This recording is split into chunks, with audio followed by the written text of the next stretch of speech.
ذیل میں مہاراجا کشن پرساد شاد، دیکھیے یہاں پر غور سے سنیے گا، مہاراجا کشن پرساد شاد کی ربائی میں زندگی کو غفلت میں گزار دینے پر فکر آخرت اور خدا کے آگے جواب دہی کے احساس کو پیش کیا گیا ہے۔ ہم جو ربائی دیکھنے والے ہیں بیٹا، وہ دراصل ایسی ربائی ہے جس کو اگر احساس کے ساتھ، حساس دل کے ساتھ پڑھا جائے تو ہمیں فکر آخرت یقیناً ہونے لگے گا۔ اصل میں اس ربائی کے ذریعے یہ بتانے کی کوشش کی گئی ہے کہ ہم دنیا میں جو ملوث ہو چکے ہیں، دنیاوی کاموں میں جو ہم مہو ہو چکے ہیں، اس کی وجہ سے ہمارا دل بالکل ہی احساس سے خالی ہو گیا ہے۔ لیکن اگر ہمیں احساس ہو جائے تو ہمیں فوراً فکر ہونے لگے گی آخرت کی اور اللہ کے سامنے جواب دہ ہونے کی۔ یاس یگانا چنگیزی نے اپنے مخصوص لب و لہجے میں اپنی انفرادیت کو قائم رکھنے کی بات کہی ہے۔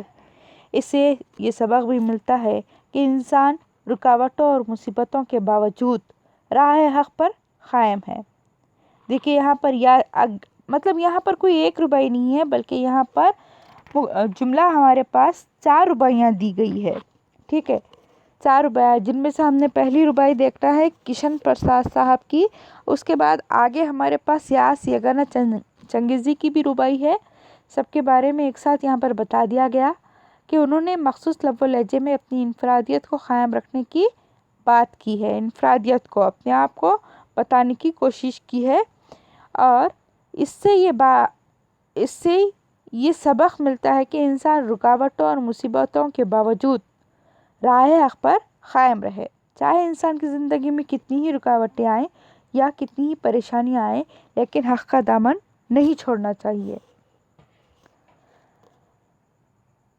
شاد عارفی کی بھی ربائی اس میں شامل ہے، جس میں حرکت و عمل کی اہمیت کو اجاگر کیا گیا ہے یا اجاگر کرتی ہے۔ حرکت و عمل یعنی کہ شاد صاحب نے انسان کو حرکت و عمل کی تلقین کی ہے، حرکت و عمل کا پیغام دیا ہے،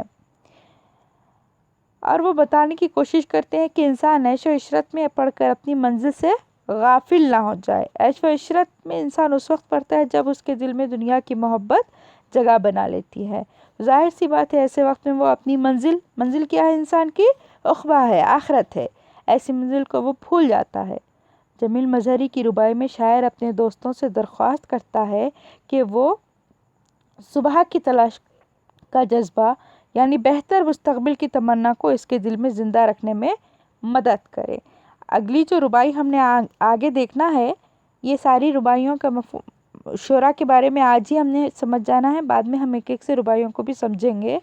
تو یہاں پر جمیل مظہری کی جو ہماری ربائی ہے، اس میں شاعر کیا ہے؟ اپنے دوستوں سے درخواست گزار ہے، دوستوں سے یہ کہتے ہیں کہ انہیں جوش اور ولولے والا بننے میں مدد کرے، ان کے تمناؤں کو ہمیشہ زندہ رکھنے والا بنائے، کیونکہ وہ اپنے مستقبل کو بہت بہتر بنانا چاہتے ہیں اور اپنے دوستوں سے وہ مدد کی امید رکھتے ہیں، ٹھیک ہے۔ اب ہم یہاں پر کشن پرساد شاد صاحب کے بارے میں دیکھیں گے، ہمیں ایک ایک سے دیکھنا ہے۔ پہلے شاعر ہیں کشن پرساد شاد، جس کے بارے میں ہم تھوڑی سی جان پہچان کر لیں تاکہ ہم کو ربائی سمجھنے میں سہولت ہو سکے۔ مہاراجا کشن پرساد شاد 28 فروری 1864 کو حیدرآباد میں پیدا ہوئے۔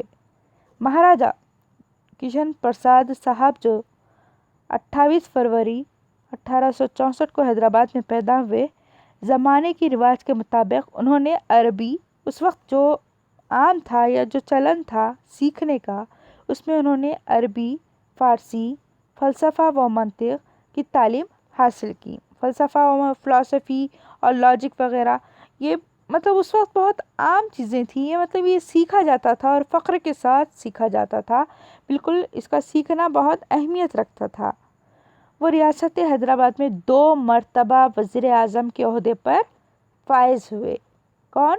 مہاراجا کشن پرساد صاحب، جو شاد تخلص رکھتے ہیں، 2 مرتبہ ریاست حیدرآباد کے وزیر اعظم بھی رہے۔ سرکار برطانیہ نے انہیں سر کے خطاب سے نوازا تھا۔ یہ اس وقت کی بات ہے جب یہاں پر برٹش حکومت تھی، ریاست یہاں پر کیا بتایا سرکار برطانیہ یعنی انگریزوں کی حکومت کی طرف سے انہیں سر کا خطاب بھی دیا گیا تھا، اس سے نوازا گیا تھا۔ شاید ان کا تخلص تھا، شاید انہوں نے اپنا تخلص رکھا۔ انہوں نے تقریباً 60 کتابیں تصنیف کی ہے۔ تصنیف کرنا یعنی کہ لکھنا۔